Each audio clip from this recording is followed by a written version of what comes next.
Good afternoon and welcome back to All For United. This is the Pride of All Europe podcast. And mate, some of these results for the Euros, they're naffing up my betting slips, I'll tell you. Stu will know all about my dodgy bets. Anyway, how are you, Stu? Yeah, good, thanks. Are you? I'm very good, thank you, mate. Alice, how are you? Yeah, I'm good, thanks. Thanks for having me on. No worries. And Henry, how are you, my friend? Not too bad, thanks, mate. Cheers for having me on. No worries, pal, no worries. Going to go straight into this one. This one should have been the 5-1 that Natalie predicted yesterday. But obviously, for those who watched yesterday's show, it didn't really end up as a 5-1 to Holland. It ended up 2-0 to the Czech Republic. Was that a massive shock, Stu?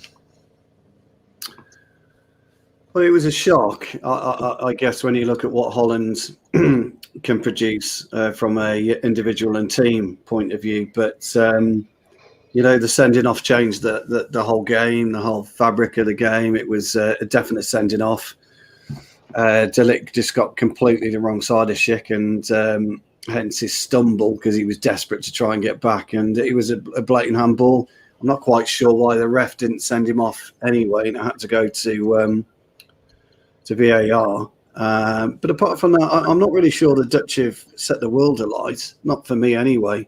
I think Daley Blind has probably been their most consistent player, and that Dumfries out on the right. But ultimately, if that number 10, I can't remember his name, whoever it was, when he was through 1-on-1, instead of trying to be cute and taking it round the keeper and just side-footed it as soon as the ball landed at his feet, it might have been a different game, because I think Holland may well have taken a stranglehold of it. But once you're down to 10 men, certainly at elite level football, or what you would consider to be elite level football, and you've got a striker on form like Schick, and you've got a team who are relatively cute on occasions, the way they pass the ball and the way that they retain the ball in the Czech Republic, it was always going to be a tough one. So a little bit of a surprise, but do I care? Not really. I'm not really bothered about both of them, to be honest. We didn't play particularly well against the Czech Republic, and they were substandard against us. So, no, it was just one of those, a bit of a nothing game for me, if I'm being honest. Glad to see the Dutch gone. I never thought I'd ever hear somebody say, "I'm glad to see the Dutch gone," because usually everybody loves the Dutch for the colour that they bring to the stadiums and the atmospheres and the total non-stop Dutch football that they once used to play. I thought everybody had a little bit of a soft spot for the Dutch. No, you turn up in a tournament, you've got to turn up properly, and this is the issue with England. We haven't turned up. We've appeared at matches, and that's about as far as it's gone. We haven't actually turned up and started playing football. And Holland were the same, And people are always going, "Oh, what about Depay? He's come good," and all this kind of bollocks. It doesn't do anything for me, I'm afraid. And international football, for me, really struggles to excite me until we get into the real business end of the tournament, such as the semis and the finals. I'm not really too bothered about the quarters, to be honest. So we should just see how it transpires. It's been a very, very up and down Euros anyway. I think there's been some freakish results. And I guess from the neutral point of view, that's, that's pretty good. Alice, I'll come to you next. What have you made of the Dutch so far this tournament until they got knocked out yesterday? Was they playing some decent football for you, or do you think this is probably their ceiling? They've got as far as they could have got in this tournament, or do you think the Czechs certainly caused a massive upset yesterday? I agree with mostly what Stu was saying. I think the Dutch were okay, but they didn't really show up that much. To be fair, they weren't particularly impressive. I thought maybe if De Ligt didn't get that red card, they probably would have beaten the Czech like we beat the Czech. And they are on England's sort of side of the thing now. So I just thought they're kind of like England. I feel like they have some good players. A few players performed, not everyone performed. They did all right. They won the games you'd expect them to win, but they weren't amazing. I pretty much agree with everything Stu said. I think, other than Dumfries and Daley Blind, I know Wijnaldum had a few good games, but I don't think they were that very good. And I think, you know what? I don't think they were going to win it anyway. I didn't expect them to go that far. I think they probably should have beaten Czech Republic, but, it was a little bit of a shock, I think. But they weren't great, so, them going out is probably what they get. Yeah, absolutely. And what's your view of the handball situation?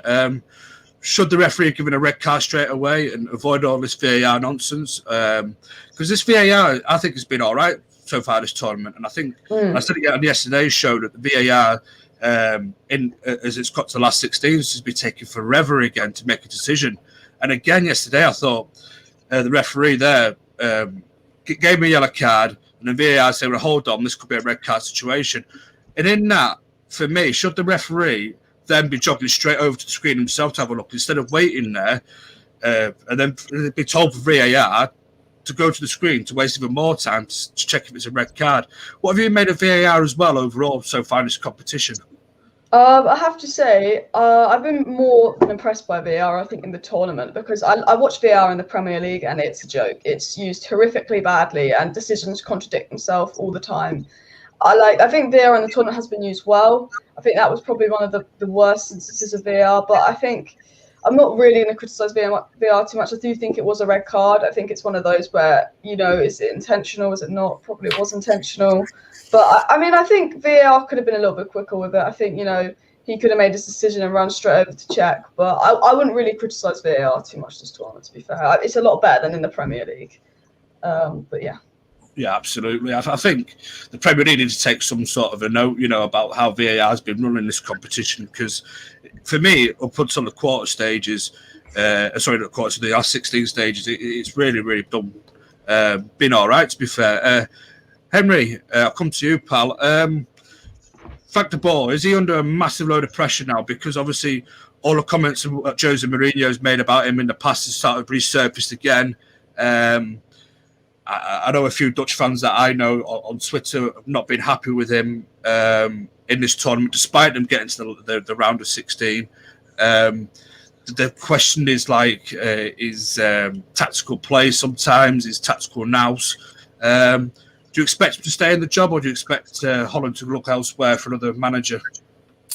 Listen, I'm surprised he got the job in the first place, to be honest. We all know his CV isn't exactly glittering. I think he did an all right job, at Ajax when he was there. And obviously, had spells. I think he had a small spell at Inter and then obviously went to America for a little while. And, we all know how poorly he did at Crystal Palace. And obviously the comments from Jose Mourinho, which you mentioned, were sort of spawned from that.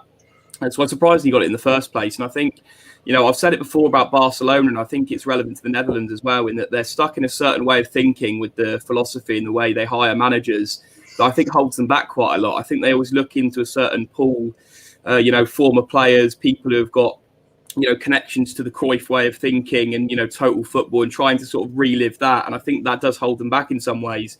So whether they sack him or not, I'm not too sure, because as I say, I think they're stuck in that sort of culture. Whether I think he's good enough for the Netherlands, I think, I'd say, he isn't from looking at, as I say, his CV and everything else. And as someone commented there, as you've just put up on the screen, it was a strange decision when De Ligt did get sent off. Obviously a very stupid red card, may I add, as well, from De Ligt, instinctive and, rush of blood. But, the fact they brought on Quincy Promes, sort of an attacking winger, as soon as he got sent off, I think was a bit of a baffling decision. I think I'm sure there were defensive options there on the bench which he could have brought on, and he didn't. So it was a strange decision, as you say. It completely changed the game. So maybe a little bit harsh on him, but as I say, I don't think he was really the man in the first place, to be honest. Yeah, absolutely, mate, absolutely. Listen, I'm not trying to shit on Frank de Boer because everyone's got a right to have a chance at management, but I just thought I might struck that question in because I've seen on social media that people, a couple of Dutch fans are not very happy with him. And I know the Mourinho comments have, as I said, have all surfaced back up again.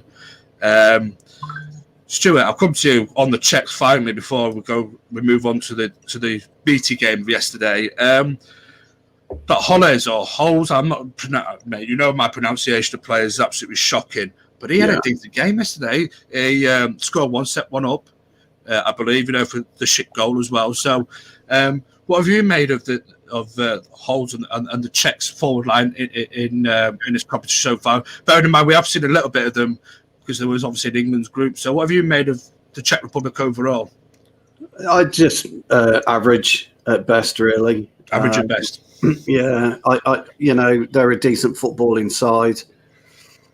But you've got to bear in mind, you're dealing with a bunch of professional footballers. So if they're not decent, they shouldn't be playing football as a profession, for a living. So I just think average at best. I think Schick's half decent. He's quite good in the box. He's got decent movement. He shows himself for the ball a lot. But in terms of their overall play, I think they're. I said on All for United a while ago that the most dangerous opposition you'll ever face on a football pitch are a collective group who are probably average footballers. But when you become a group of average footballers, you can be quite hard to beat if you're disciplined and you follow your own segments within the pitch areas. You close them down when you're supposed to close them down, stand off when you're supposed to stand off, etc. I think the Czech Republic do that relatively well, but they don't do it at an outstanding level. And I think that's the difference between an average team and an outstanding team. When you look at the French are exceptionally mobile. They're not static. Their ball retention is very good. Their press is very good. The Czech Republic are way down on that. They don't have those types of players. But I think Schick, has he scored 4 now? Something like that? Yeah, I believe so. He scored 2 against Scotland, didn't he? Yes, I think he's got 4. So I think you can't argue against him. But I just think he's a little bit like, or probably will be in years to come, very similar to Lewandowski, a decent striker, but playing in an average side. So never blew my mind. I was never. They're not a team that you look out for, and they're not a team that excite you, but they are a team that when they come together collectively, quite difficult to beat, quite stubborn, really. I think that's probably the best analogy for them. They're quite stubborn side. Yeah, absolutely. Conor Roberts is just as bad as me at betting. My bet for Ronaldo Golden Boot's that under threat. Mate, me and you have not been having a good time at the old betting slips, have we, lad? With my Scotland 200 to 1 bet, Well, I can't believe Conor jumped onto that bet. I mean, what was all that about? I mean, what did you do that for? I know, but yeah, I'm going to get to the thoughts on Dalot's performance. So, yeah, I will get onto that, mate, just a sec, because we are going to come to the Portugal game right now. And I'll start with Alice. Belgium beating Portugal by 1-0. Now, is this a shock, or do you expect, because obviously Belgium is the number 1 ranked side in the world, Portugal, current reigning European champions. Was it a little bit of a shock to you, or was this was this a game where you thought, yes, this is Belgium's? Belgium look a little bit better, squad depth wise. They've got a better team togetherness. It seems, because it's their sort of golden generation ceiling, and it's probably their last time this sort of golden generation tag that they've got is probably going to go on and win a tournament. So, with all that being said, was it a bit of an upset last night, considering Portugal are the reigning European champions? I don't think it was actually too much of an upset, because I actually thought before the tournament, I think that Belgium could go further than Portugal, because I just thought with Portugal, the manager's a little bit defensive. The manager, they haven't been great this tournament. I think when watching the tournament before the game, I did predict that Belgium would win. However, when watching the game, I didn't think Belgium were particularly good. I thought it was a very, very boring game. It got a little bit more interesting in the second half when Bruno and João Felix came on and Portugal had to push. It wasn't a great game, but I did think before the game that Belgium would win, so it wasn't too much of a shock for me. But I do think that Portugal were very, very poor in the tournament. I think Portugal were, not great. There was no togetherness. I think, their defense was just horrific. Ruben Diaz, nothing like he was at Man City. Nelson Semedo was probably their worst player. Bruno underperformed, Bernardo Silva underperformed. Other than Ronaldo and Renato Sanchez, who did their job, I don't think anyone else for Portugal turned up. Thought Dalot was obviously quite good yesterday. I think he was probably one of their better players for sure. But the thing about Portugal is they're quite similar to England, I think. Play a very negative system, don't have the best manager. A lot of players didn't show up. They don't, I think, I'm not surprised, to be fair. When I watch Portugal, they haven't been great. Yeah, I mean, the Portuguese backline is about as old as Stu, near enough, Sorry, Stu. Sorry, pal. I don't know, mate. I thought I kind of put my foot in it. I was like as old as Stu will do. Yeah, well, you're probably right, though, to be fair. But yeah, no disrespect, Stu. I love you, really, mate. I know, don't you worry. Yeah, no worries. Henry, mate. It was Hazard. It was a Hazard absolute wonder goal. Really, it was a bit of an absolute smashing goal. I was going to say absolute bombastic goal, but it wasn't quite as late thundered laces through it. But it wasn't from the Hazard we expected. It was from the Thorgan Hazard. I hope I pronounced his name right. Me and pronunciations, but the brother of Eden Hazard. Anyway, what we made of his tournament, because I think he's been the better Hazard. For me, I don't know. I know Eden's come in with his injuries and everything, and but and a poor form off Real Madrid. But I think this guy is actually a really decent player. What have you made of him so far? No, I think he's been really impressive, and I think you say the other Hazard. I think perhaps a bit unfair. I know we all know more about Eden Hazard. Obviously, the bigger name, or always has been in previous years. Obviously, Premier League fans know him best for being absolutely unbelievable at Chelsea, but. That Eden Hazard, I think, is gone now. Sadly, I think he's still got quality. We saw last night. He can still pick up the ball and go past players. But I think it's a bit unfair to call Thorgan Hazard the other one now. I think he's been really impressive over the tournament. I'm still surprised that Eden Hazard's still the captain of Belgium. Actually, I was surprised to see that last night. Considering, as you say, the injury woes he's had and the struggles he's had at Real Madrid. Obviously, we all know struggles with his weight. I'm pretty sure, and things like that. That people have always been quite critical of in recent years. But Thorgan Hazard's been impressive. I thought obviously last night was a magnificent strike from him. Some angles I thought maybe Patricio could have done a bit better, but it did look like there was quite a lot of movement on the ball. So yeah, obviously a great strike. Maybe he could have been closed down a bit quicker. I think that echoes what Alice said. Really, Portugal being a bit negative and not, perhaps not being quick enough to out to players and pressing out. And that's what cost him in the end last night. Just was going to say about Portugal over the course of the tournament. I thought, obviously Ronaldo, I think, has been fantastic. I think he's probably been their best player. And as Alice said again, Renato Sanchez has been really impressive. I thought in the France game specifically, Renato Sanchez was really good up against Pogba. I thought he held his own very well. I think, Jota's been hugely frustrating. And, as we sort of said, the back four, there's been struggles. Diaz, I thought last night against Lukaku, especially, for the goal, in the build up to the goal, he sort of, Lukaku bodied Diaz in quite a big manner, which was, quite funny to see, to be fair, because I do still like Big Rom, and, it's all right to see, Diaz getting shoved about, considering City fans have been banging on about him for the season. But, I thought Portugal in the end were disappointing, and to be honest, I was quite surprised because I would have backed them last night. I'll stick with you, Henry, on this one. Why does Bruno play a deeper role for Portugal? That's not his best attribute as a player. Ugly Bear wants to know. Do you think he has been played a little bit deeper for Portugal? I think he's not been as far up the field as we expect him to be. I know for United we used to see him dropping deep, getting the ball and what have you, but he does seem to have played a little bit deeper role for Portugal. Is that maybe to the detriment of his game? Yeah, I think so. I think, as you said, Bruno's always been brilliant at tracking back, nicking the ball out of players' feet and, driving a team forward. But obviously, we've known him to get his numbers, obviously, always edge of the box, shots from the edge of the box or, threading people through from the edge of the box or from wide areas as well with crosses.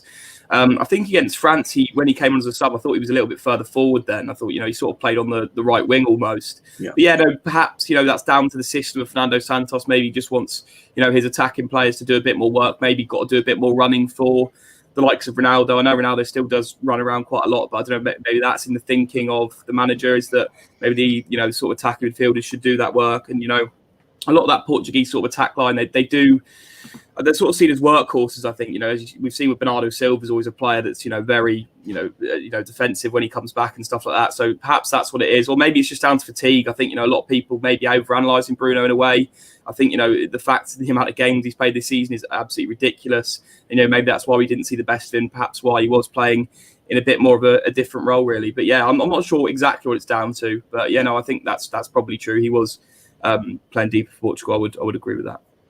Yeah, absolutely, mate. Stu, I want to stick with the Bruno thing because obviously with Portugal going out now, and I put a tweet out earlier on saying for Manchester United this is perfect because for a selfish point of view, from Manchester United's point of view, this is perfect. Bruno now can have a 2 or 3 week break, completely rest, recharge the batteries, spend time with his family and everything, and hopefully that will set us a good stead to begin the season very, very strongly.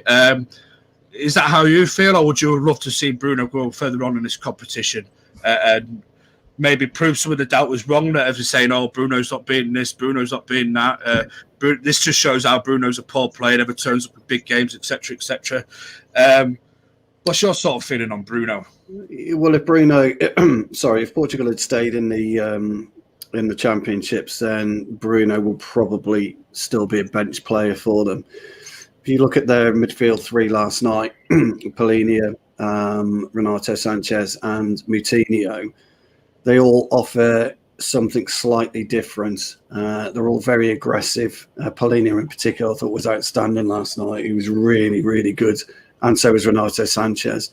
And Moutinho is that kind of holding player at the three. When Bruno came on, he has to fit into a formation. You have to bear in mind when you play for Portugal, you're playing around Ronaldo. And that's one of the biggest problems Portugal has. It's not the quality of Ronaldo, is that you're playing around him all the time because he's the linchpin, he's the free-flowing player. Jota has a massive issue, I think, playing alongside Ronaldo because Ronaldo's expectations are so heavy and so high, and his standards are that a lot of the players can't kind of flow around him as easy as they perhaps do at club level. Maybe Bernardo Silva is one of them that can, but Jota definitely not. I think Ronaldo gets frustrated by Jota. And I think when Bruno comes on, he isn't the main man at Portugal. It'll always be Ronaldo. When he plays for us, he is playing with the weight of fan expectation and global expectation week in and week out to deliver. And no matter how good you are as a footballer, you can't deliver to the highest standards that you set yourself week in, week out. It's impossible. As Charlie quite rightly says, he's played over 80 games this season, and that's way too much for any player. And so he does need this time away. And I would advocate that Ollie doesn't actually reintroduce him to the first team until September. And I'll obviously get slaughtered for that. But as for fans that comment about Bruno not turning up to big games, one player alone out of a team of 11 can't do it. You can affect a game, but you can't constantly run the game. You need players in and around you to help you run the game of football.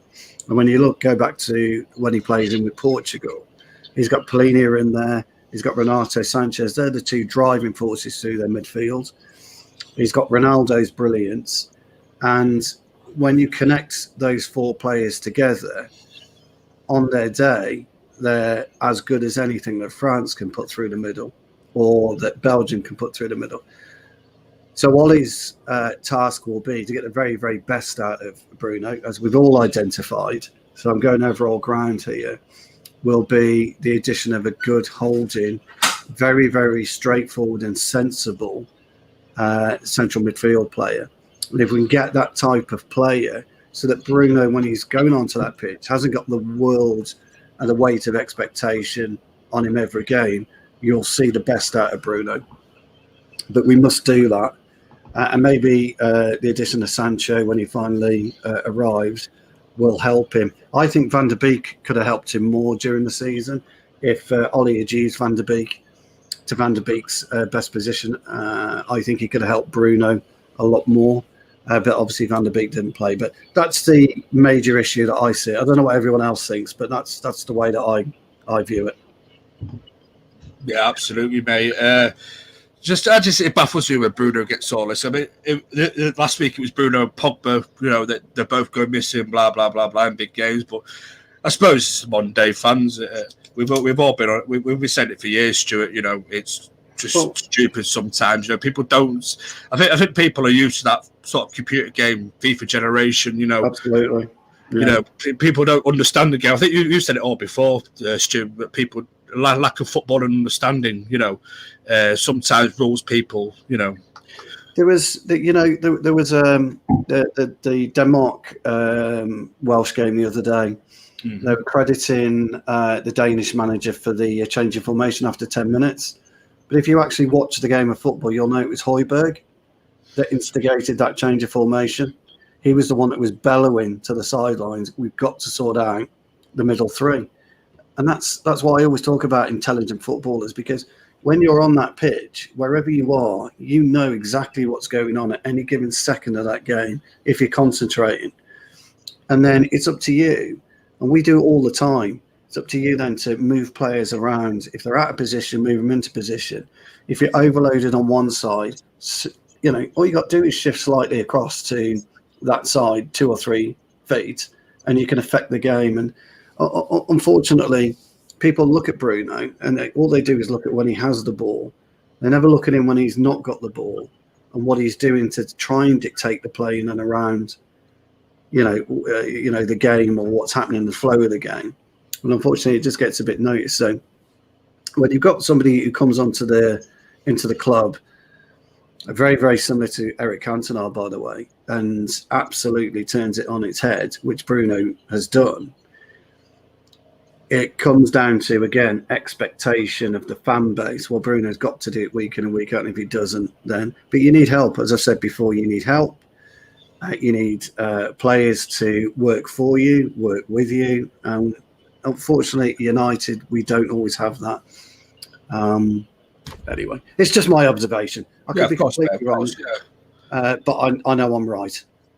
I just want to come to Alice on there, Bruno Fernandes. What have you made of his tournament? Because obviously, as you can see, it's a huge talking point from a lot of fans, not only just United fans, but our rivals are sticking the boot in, saying he's not performed, is this and that. What have you actually made of him? And do you, like me, do you feel like this is now at the benefit to Manchester United that they have gone out at the stage of the tournament, Portugal, and now he can put his feet up, rest for a few weeks, recharge the old batteries? What's your feeling on Bruno? You know what? Bruno has very, very high standards and expectations, and he plays for Man United. So whatever happens, if he misses one pass, people will just talk about it because there's like a bit of a United agenda out there. Like Bruno set very high standards for himself, and he hasn't performed for Portugal. But he's not been Portugal's worst player. The media will make you think that Bruno was Portugal's worst player. If you look at the Hungary game, Bruno was actually pretty decent. Jota missed like 2 chances. Bruno could have probably got 2 assists in that game. He was quite good versus Hungary, I thought. Wasn't like amazing, but he was okay. If you look at the Germany game, yes, Bruno was awful, okay, but the defense conceded 4 goals, but yet Bruno is apparently the worst player on the pitch, for the Germany game. France, Bruno comes on out of position, isn't great, but Portugal was so poor versus Belgium. They took Bernardo Silva off and Martinez off. They put Bruno and João Felix on, and the minute Bruno came on, Portugal looked better. They created chances. Bruno was, I think, Portugal's best player in the sort up once he came on. I think Delo and Renato Sanchez had really good games versus Belgium. But I think because Bruno plays for Man United, people just want to criticise him. If we look at Portugal as a collective, the drop-off from Ruben Diaz from club level to international level is just as big as the drop-off on Bruno. And Ruben Diaz has been told to be the best centre-back in the world by us, some Man City fans. But no one's talking about how this best centre-back in the world is overrated because he can't do it at international level and all this. But now Bruno is the most overrated player in the world because he can't do it at international level. And I think Bruno was probably had a better tournament than Ruben Diaz because Portugal's defence was shocking. But they're making up excuses for Ruben Diaz, saying he's next to Pepe. They don't make up those excuses for Maguire when he's bad. It's just because no one really cares about Man City, I think. Like, Bruno wasn't great, but I think Bernardo Silva was worse than Bruno. And I think if Bernardo Silva was at United and Bruno was at Man City, Bernardo Silva would get all the attention. I think Ruben Diaz had the worst tournament. I think Nelson Semedo was the worst player for Portugal. Bruno wasn't great, but he created more chances than any other Portugal player, and he started 2 games. He was always trying to get the ball forward. Was always trying to actually do something rather than pass it sideways. And he's in that negative system and negative tactics. He weren't great, but he definitely wasn't the worst player. I think he's just the media villain because it gets clicks because he plays for United. Yeah, I totally agree with that. Especially in this country as well, media's love to always go after the United players because it generates a lot of clickbait, generates a lot of highlights. And this is the area we're living in, the social media area, where everybody seems to be seems to always have an opinion, and everyone seems to always go drastically one way or drastically the other way. So nobody's talking about how non-existent De Bruyne was last night, by the way. I've got De Bruyne on my list actually. But I want to come to Dalot first because I know there's a couple of comments in here about Diego Dalot because there's a lot of talk about United looking at a right back. For example, Kieran Trippier. But obviously that €40 million price tag is something that's putting United off at the minute. And I said to this on Cut yesterday, last night, as you well know, Stu, that should United be giving this kid another chance? And I use the word kid loosely. He's still of a youngish age. Can he become a better player with a little bit of guidance, a little bit more coaching, and a little bit more faith in him from Manchester United in particular? Is there a player in there for you, Stu, that maybe could do a job for United as a backup to Aaron Wan-Bissaka? Can he push Aaron Wan-Bissaka to the next level, or do we have to look at bringing someone like Kieran Trippier in just to, like for example, at left back where Alex Tellers maybe pushed Luke Shaw to that sort of next level last season? What's your feelings on it?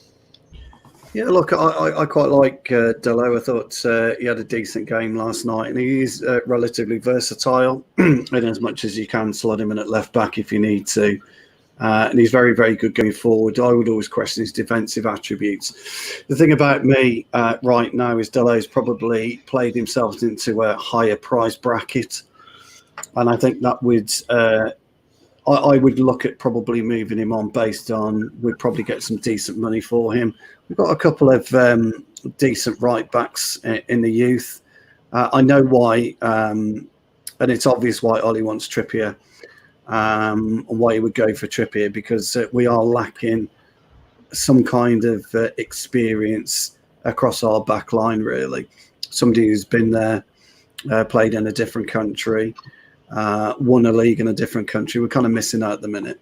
And so I can see why Ollie would want Trippier. He's also very, very vocal. He's a bit of a leader, Trippier is, and I think we're desperately missing that. But as for Dalot, I do like him, but I think his stock's relatively high at the moment in terms of where it's been, and so I would probably cash in on him. Yeah, I think nothing's changed from last night, because that's exactly what you said last night, Stu. Correct. Henry, on Diego Dalot, are you with Stu? Maybe his stock's a little bit high at the minute. Maybe we should cash in and get as much money as we can for him, or would you give him a chance at United another season? I don't know, really. I think he's a bit of a strange one to sort of analyse. Obviously, we haven't seen loads of United. Obviously, there was a time, when he played quite a few games. Obviously, around that PSG game when he obviously came on. Obviously, I think Bailly started a right back, didn't he? And Dalot came on and obviously won the penalty in the end, and was seen in a good light. And he did play well in that game, to be fair. So I don't know. He's just always been on and off for me. I haven't been hugely impressed by him when he has played. I think he's definitely more weighted to going forward, which, I think's a good thing in a way, because I think, obviously our starting right back with Ian Wan-Bissaka is a very defensive right back, and I think Dalot does offer something very different. So I think as a squad player, there's definitely upsides to keeping him at the club. But if you gave me a choice between, swapping Dalot for Trippier, I'd definitely go and get Kieran Trippier personally. And I think, what Stu just said is true. The experience, gone out to Atletico, won the league over there, but been really good as far as I can understand. The fans of Atletico have been, very happy with him. So if that's a deal we could do, I'd happily go and do that. But I think there's still some upsides to keeping Dalot. Obviously, we've seen he can play left back at times. At Porto, I think he, against Liverpool in the Champions League, he played very well at left back. So I think there's definitely some upsides to keep him, but I've never been a huge fan of his. And I don't go along the agenda of saying that he's better than Aaron Wan-Bissaka, as some fans seem to have, for whatever reason, articulated, which I think is a very strange opinion that a lot of people hold. But yeah, for me, I don't really mind. I'm not really too hung up on it. But if we could go and get money for him and get Trippier, I think that's definitely the option I'd personally go with. If I can just intercede there, Henry, you're absolutely right about fans, the way that they view Wan-Bissaka, but can I just point out a right back is there to be a right back, and his primary role is to defend, and there is no better one-on-one than Aaron Wan-Bissaka. And this is the issue with our fan base, and this goes back to, as I've spoken about many occasions, haven't I, Ben? FIFA generation, who see that every right back or full back now has to be attacking. Well, if you can't defend, it's all right attacking. Look at Trent Alexander-Arnold. He can't defend. He can attack all right, but he can't defend. And a good wide man, a good savvy centre forward, a good savvy attacking midfield player will exploit that. And Liverpool do get exploited down their right side a lot. We don't so much, because everybody knows if you're going to go or try and get past Wan-Bissaka, you've got to be on your A game, and there's not many forwards out there to get past him. So for me, Trippier would be ideal, but bringing Sancho in would complement Wan-Bissaka, and I think that would be the move for us for that attacking right side. Sorry to intercede there, lads. And ladies. You're all right. You're all right, Stu. You know, I always value your input, pal. And I'll move it on a little bit because I know time's ticking away. But I do want to get the De Bruyne thing in because, again, he came into the tournament injured with that facial injury, and then obviously it looks like he's out again with an ankle injury. And people are, and I think people are right though. Nothing's been said of like De Bruyne. You know, he's not exactly set the world on fire. Everything's always about Bruno or Pogba or whatever. You know, it seems to be as soon as it's a United player and as soon as they're not performing well, the press are hammering them. The social media interactions are always hammering United players, but nothing's been said about De Bruyne. Alice, I'll come to you on this one. If he is out, is it going to be a big miss for Belgium? And also, why do you think the media don't hammer players like De Bruyne? Is it because he plays for City and alongside sort of Pep Guardiola, he's sort of like seen as a media darling? Because I don't hardly ever see Pep getting hammered like Oli gets hammered in the press. Do you think that's sort of maybe, you know, sort of the British media saying, oh, well, you know, City are nothing, United are everything, and we know what generates media clicks? Or do you think they just absolutely love and adore these players from Man City, for example? I mean, the Man City players, like the media suck up to Man City players, you know, we all know that. Like, I think Phil Foden's a brilliant player, but if you never watched Phil Foden play and you just read what the media said about him, you think Phil Foden was as good as Messi. You know, Phil Foden dyes his hair, he's a legend. Pogba dyes his hair, oh my God, he's horrible. You know, there is a massive agenda against United in the media. And I think it is because, you know, like, yes, City are winning stuff, but at the end of the day, they're nowhere near as big clubs as United and will never be. You know, there's a lot more negativity about Man United players, Arsenal players, Chelsea players, and Liverpool players because they are the 4 biggest clubs in England.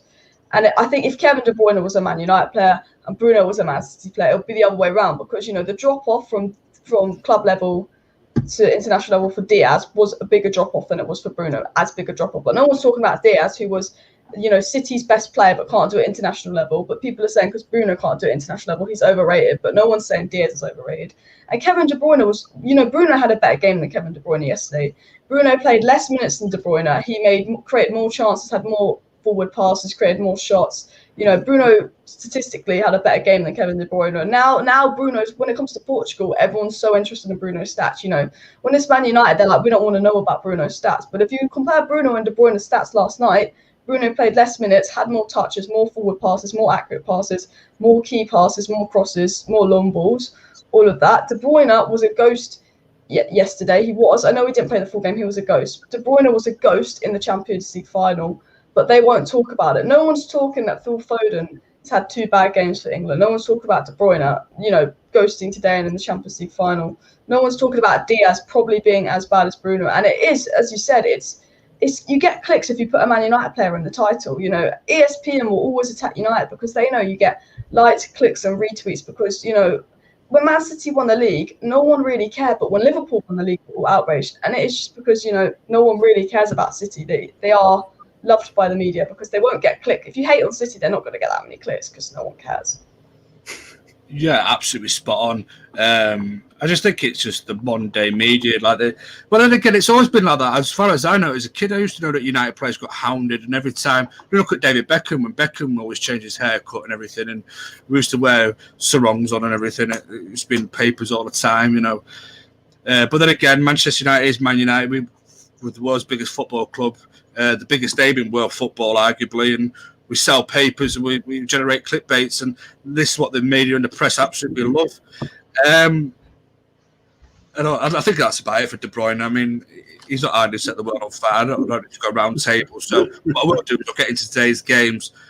Croatia versus Spain. I'll start with you, Stu. It won't take long. What is this one for the football purists, this one, Stu? Or is this the one that you're thinking, you couldn't really... I couldn't give a toss actually about this game today. I just don't care. Do you know what? Spain have been nondescript. I was on the first show with Ben, and we were going through all the teams, and they said, "Stu, what do you know about Spain?" And I went, They got De Gea, and that's I just they've just been boring. They're a bit like Lint. They're a nothing kind of team at the minute. And Croatia have been disappointing. I know they beat hammered Scotland, etc., and Modric scored a bit of a decent goal, but I think overall both teams are just boring, aren't they? There's just nothing that excites me about this game whatsoever. And no, I shan't be tuning in because I got better things to be doing. In fact, I'll probably be limbering up for my appearance later on at 6-a-side, and that's what I'll be doing, because there's no way I just don't think I'll watch it. No. Sorry, guys, that is a boring answer, I know, but I'm sorry. I've just got nothing to say. I really haven't. Well, that's fair enough, Stu. I love your honesty in your opinions. Henry, are we going to be a bit more up for this game, or we're a bit like Stu? It's not really something that sort of catches the imagination. Well, I don't know. I think it could be an interesting one, because I think as Stu said, they're both they've been quite pragmatic. I think in the group stages, neither of them have been massively impressive. Obviously, I think Spain got a bit of a release in the last game against Slovakia, where they just tore them to shreds, really. But apart from that, they haven't been massively impressive. They've been very, as the old cliche goes, very tippy-tappy. I think Spain, back with the sort of ticky-tack of football that they used to play. And I think, they used to do it in a more emphatic way. I think they always had those players up top, whether that was Torres or David Villa or whoever else, to sort of to stick them home. And I think, they do lack that at the minute. Obviously, Morata is a very, we know he's not a clinical striker. What else he can do? I think you can argue, he's quite a good link-up player and stuff like that. But when it comes to sticking the ball in the back of the net, it's not exactly his forte. I don't think you wouldn't put him amongst the best sort of finishers in the world. So I think they struggle in that regard. I think, there's been other areas of their side that's been decently impressive. Pedri, obviously, the Barcelona teenager, I think has been pretty good. And their midfield's been decently impressive. But apart from that, I don't know. I don't think there is too much to say. I think Croatia have been somewhat disappointing. I think when we got put in a group with them, I think people were expecting them to give us a bigger challenge to sort of top the group, and obviously that didn't arrive really. Obviously they've lost players like Mandzukic, who they had in 2018, who are obviously a big dressing room influence and a lot of experience, and someone who can score goals. And I think they've lost Perisic now for the Spain game as well through COVID. Yeah, he's out. Yeah, that's another big loss for them, to be honest. So I don't know. It could be quite an interesting one. I don't think it'll be a high-scoring game, but I can see it being a bit of a tight affair. Yeah, absolutely, mate. I have to admit, though, I'm not also looking forward to this game, man. This will be the game where I'm sleeping, because I'm working tonight, obviously, after the fantasy game. I'm at work, so that's the game where I'll be getting me sleeping. Alice, you seem to be the voice of positivity on this channel so far. Give me some positivity about the Croatia-Spain game, like these two here. I mean, yeah, he got some good midfielders, like Modric, Spanish midfielders. I mean, I won't lie, it's not the most exciting game in the world, but I think there are two teams that have underperformed, and you're just thinking, one of them's got to perform tonight. I do think there's some good talent in that Spain squad. I think Croatia's kind of aging. I think Croatia's done, but I think Ferran Torres has actually looked quite good for Spain. He's quite a young one. I mean, if they had a striker that could finish and not Morata, they might look all right. Morata's. Whenever I've watched Spain, I turn my TV on and Morata's missed a chance. I'm like, does this guy ever score? But it's probably not the most exciting game in the world. But from a Man United perspective, De Gea plays. Maybe we can watch Pau Torres a bit more, get more thoughts on him, and all of that. But yeah, it's probably not the most exciting game. But two decent teams with decently tactically, but it'll be interesting. On that, Alice, you say De Gea plays. He's not started for the last 10, 11 games for Spain. He won't play. Is that a surprise for you? That Simon plays, doesn't he? Yeah, is that a bit of a surprise for you, though? I don't get it. I think De Gea is Spain's best goalkeeper. Like, I don't think. I think De Gea should start, and I was kind of surprised by that, and I hope he does get a start, because I still think he's Spain's best keeper. Yeah, absolutely. I mean, it shocked me as well, to be fair. I didn't know it until he started this tournament. They didn't play he hasn't played for Spain or started for Spain for quite a while. 10 games, isn't it? Something like that. 10 or 11. I think it's been 11 or 12 games now or something. Something like like that. Anyway, still on De Gea. Is that down to his club form, maybe? Do you think because he's been in and out as well towards the latter half of the season? With obviously, Ollie's trying to get Dean Henderson a bit of a shout, or do you think this is just the Spanish manager and the way it is? Because Spanish manager seems to, if I'm correct in saying, he has his own way. He doesn't have any Real Madrid players in this squad either.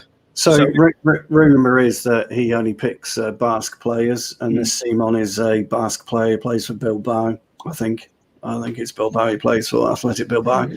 And he's been pretty poor as well, actually. I don't think there's been much between the two of them, De Gea and this Simon keeper, in terms of their form. So I think that's what it leans towards. I'm a bit with Alice on this one. You would play De Gea anyway. I know he's had a rough time with our club this year, but he obviously displaced Henderson again, whether that was due to Henderson's hip injury, if he'd been carrying his hip injury for the latter part of the season and took it over to England with him. We don't know. We also don't know what's going to happen with Hendo over the summer and whether De Gea will stay. But I guess at some point for international football, you've got to look to the future. There's loads of countries out there that haven't really looked to the future, Croatia being one of them, and Spain being one of them, really. And so based on that point of view, then, De Gea probably be his last tournament. They might take him to the World Cup if they qualify next year, but I'd imagine it'll be his last tournament. The thing is, though, maybe De Gea out of international football, if he does stay with us, might actually be for the betterment of Manchester United on that score. But it's a difficult one. I feel for De Gea, really. I mean, he's got a very, very young family, we know, in Spain. As a father myself, I don't know how he copes being away from his child. It would be a very, very strange scenario. So just finish on with Spain, by the way. Morata, as rubbish as he is, he's been sold for, I think it's roughly about 180 million quid. 180 million fucking quid his transfers have amounted to. Amazing. A couple of seasons ago as well. Remember he was linked to us? Well, he hasn't been linked to us, though. That's true, mate. That's true. You take that with a pinch of salt. But, De Gea, it's a difficult one. I don't know what everybody's thoughts are on De Gea. I think it's a really difficult one because Henderson is a more commanding goalkeeper, and our, two centre-halves need a commanding goalkeeper, whereas De Gea has never really been commanding. He's never been a 6-yard, come and claim the ball type goalkeeper or, smash your centre-halves out of the way to win the ball. And Henderson's got that about him. So I don't know. It's a tough one, De Gea, really. It's a tough one. I suppose, he's been with us over 10 years now. But anyway. On that, I will ask that question. I'll go to Henry first. Next season for United, in terms of number one goalkeepers, are we looking at keeping De Gea between the sticks, or would you definitely think it's Henderson's time now? What's your feelings on it? I think Henderson probably starts as the number one for the season. I don't know what happens after that. I think, if it looks as if, I thought we were going to be forced into making a decision this summer about, picking one and selling one, because obviously they're both, De Gea specifically is on huge wages. So I thought there'd be a decision there. It doesn't look like there's going to be a decision there. So we're going in with two goalkeepers vying for number one, which, has its ups and downsides, to be honest, because, it's good when you've got good competition, as we've seen, Shaw and Tellez is a good example of that. But then also with goalkeepers, you want stability. You want a keeper who's going to start every game and who's going to sort of embed themselves within the back four and get used to playing like that. So, it's ups and downsides. But as I say, I think Henderson will start as number one. And then if, a bad string of form for him, maybe he swaps out for De Gea. I don't know. I just think the Europa League final will be somewhat fresh in the memories. And I can't see De Gea starting as number one, unfortunately. And that does sadden me to say, because I'm a huge fan of David De Gea. I think, he's been a great servant over the years. Obviously the move to Real Madrid fell through and he stuck with us through a lot of shit and was probably our best player for quite a few years. And I think, a lot of people forget that. And, you've got to respect him for that. He got his head down in the end when obviously the fax machine broke and the transfer didn't go through. He got his head down and put in some great years of service for us. I hope he can still refine his form, because I think, you can say he's past it and whatever. But for a goalkeeper, age-wise, he's not exactly, old. Van der Sar played for us till he was, 40. De Gea's nowhere near that yet. So hopefully he can refine his form, As a shot stopper, there's not many better for me. I just think, over the past few years, he's, concentration has lapsed perhaps, and, maybe a mentality problem. But we'll see. I'm, as I say, massive fan of David De Gea, and I think, there are positives to having both Henderson and De Gea going into the start of the season. Absolutely. Listen, I love David De Gea. I've got the guy tattooed on my leg for them people that don't know me, but I do have him tattooed on my leg because I'm an idiot. But, I love De Gea, but I just think for me it's Dean Henderson's time. I love both goalkeepers, but still know me. I've been on about it for ages about goalkeepers. I just think it's his time. But I want to come to Alice on it because I want to get her opinion. Because is it right to stick with De Gea for United next season, or would you think that now it is Henderson's turn and maybe now De Gea has to take a bit of a back seat if we're not looking to sell him? This is the thing. I think we have to get rid of one of the keepers. I think they're both good enough to start. I do think De Gea is better than Henderson. I think Henderson will be better because he's younger and he's got more to learn. I think Henderson has attributes where he's better than De Gea at, but I think you can tell De Gea is more experienced. I think watching that Liverpool game and De Gea's positioning on the fourth, not De Gea, Henderson's positioning on the fourth Salah goal, there's a lot of inexperience in Henderson. I think he's mistake prone, and I'd probably, if I had a choice, I'd probably keep De Gea because it's going to be a lot easier to sell Henderson because of De Gea's wages, and you could get a bit of money for Henderson because he's young and all that. And I think you've got a good 3-4 years left in De Gea. He's still a good keeper. I think if De Gea was English, he wouldn't be slated as much. I think he is a bit of a media target as well. I think De Gea makes a mistake, it will be talked about. Henderson makes a mistake, it's not talked about. But I think they're both good keepers. So I don't actually have any. If Henderson starts, I don't have a problem with it. If De Gea starts, I don't have a problem with it because I think they're both good keepers. It's not like starting McTominay and Fred over Pogba. It's starting De Gea over Henderson. So I don't really have a problem with who plays, but my preference would be De Gea. Absolutely, and we're forgetting about Super Tommy Heaton's back as well. So, oh wow, well, yeah, I know, that's exactly the reason why I said it because I knew your reaction there, Stu. Yeah, right, I'll move it on anyway because we need to squeeze the France and Switzerland game in. Stu, I know you're at football still for that one, but surely this is a foregone conclusion for France. It should be easy as pie. I can't see France losing, no, to be honest. I can see Switzerland giving them a good account of themselves, absolutely, because they're okay, Switzerland. They're very compact and they'll be tough to break down, but France will have way too much. I mean, France were my tip anyway to win the tournament. I know they weren't particularly fluid against Hungary. I thought they were in second gear against Portugal, if I'm being honest. They were definitely in second gear against Germany. And so I fully expect France to win. I would imagine that Deschamps will probably be telling them now's the time to start going out and making the most of your chances. When you look at their front three, Benzema's been brilliant this tournament. So's Mbappe's, I think he's drifted in and out, to be honest, but their player for me by far, and it's really, really surprised me, has been Griezmann, because when we were linked with Griezmann, I thought I wasn't too convinced. I thought he was too small, too frail for the Premier League, too lightweight, really. But to be fair to him, I think he's probably been France's best attribute so far. Looking at their centre halves, I haven't been impressed with Mbappe and if that's how you pronounce his surname, and Varane. I've not really been impressed with him. I've liked Pavard. I thought he's been decent. And of course their central three of Pogba, Rabiot, and Kanté have been pretty good as well. So I expect France to win, probably 2, maybe 3-0. I don't expect Switzerland to score, but I think it'll be a tougher game than the score will reflect on the end of it. Absolutely. Alice, I'll come to you. Can Switzerland pull off the biggest footballing upset of this competition by knocking out the European champions, or is this an absolute foregone conclusion? France are going to wipe the floor of them. It's easy peasy, and might as well put France's name in the hat for the quarters. How do you think this game's going to go? I mean, it's knockout football, it's a knockout competition. Anything can happen. We thought United would beat Villarreal, France to draw 1-1 to Hungary. Anything could happen in international football. So, you don't want to write off the swish. You know, surprises do happen. But, I mean, I can't see Portugal losing it. I can't see Portugal losing it. Not Portugal, France. I'm saying Portugal now. I can't see France losing it. Like, I said that about United in the Europa League final. I said I can't see United losing it. We lost, so we know anything's possible.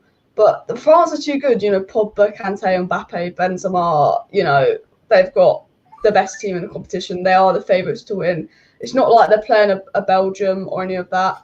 They are playing Switzerland, who, you know, Wales got a 1-1 draw out of. I think France will win. You know, Switzerland, I think they'll work hard. They'll give them a good game. I don't think they're going to thrash Switzerland 4-5-0, but I reckon I'll go over the line 2-0 win France. That's fair play.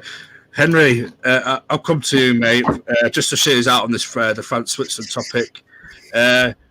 Is this going to be a match where we'll finally see Paul Pogba netting today, you know, because he's not netted so far in this competition, and we all know Pogba, he ends up netting somewhere down the line in the competition, in international competitions.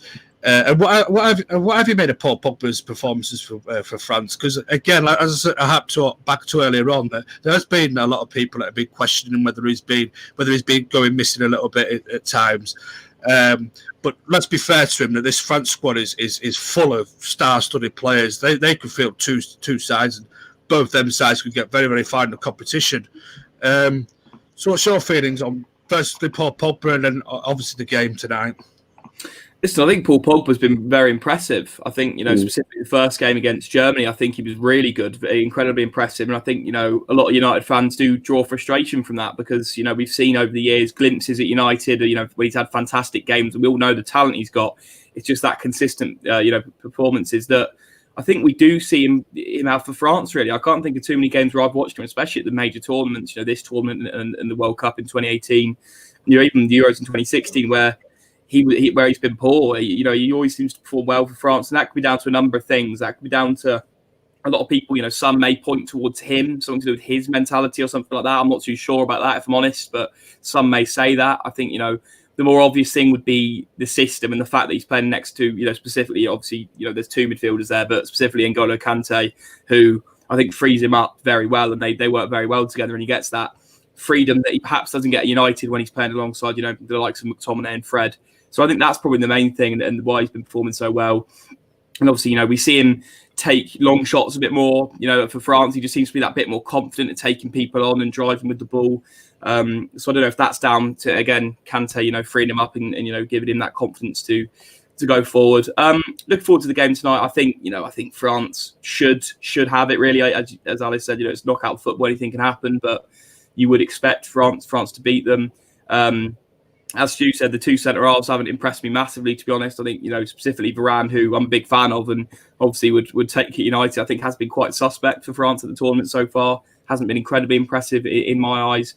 But, you know, so that may give Switzerland some confidence. And I think, you know, Switzerland at major tournaments, they always seem to go somewhere, no matter what kind of squad they have. They always seem to, you know, play as a decent side and a decent unit. So we'll see, but I think France should have enough, and I'd be very surprised tonight if Mbappe doesn't score as well, because I think, you know, he's performed decently well, but, you know, hasn't got the goals yet. So I think he'll be on the score sheet tonight. Absolutely. Right, to end the show, I'm going to go around and ask for score prediction for both games. I'll start with you, Stu. Croatia versus Spain and then the France versus Switzerland. What's your score prediction for both games, pal? Well, I think France will win 3-0. As per Croatia, Spain, extra time. So it'll be one apiece, normal time. I think Spain will edge it in extra time. Thank you very much. Alice? I think you're on mute, Alice. Sorry about that. I think 2-1 Spain and probably 2-0 France. Lovely. And Henry? I'm going to go 1-1 Croatia-Spain as well, but I think Croatia will win on penalties. And then I'm going to go with 3-1 France for the other game. Thank you very much. For me, I think the French will blow the Swiss out of the water. I'm going to say 4-0. And for Croatia-Spain, I'm going to go for a bit. We're going to go 2-1 Croatia. I don't know. I've not really been impressed with Spain, as I said before. I just think the Spanish side's lacking as well. Lacking in goals. But I just can't see them getting much further in this tournament. So that's the way I'm seeing it. Good. Thank you once again to everybody. Thank you to Stu. Thank you to Alice. And thank you to Henry for joining us today. I was going to say tonight then, today. See, my body clock's on night mode, working nights, Stu. Yeah, I know. But yeah, thank you for everybody for joining us in the comments and joining us live. And we shall see you again tomorrow. We'll be back at 12. I believe it's... Is it James? James, yeah, that's it, James. I thought it was James or it would have been Mark, but I had to think then. Yeah, James, you're right. It would be James. So we shall see you tomorrow.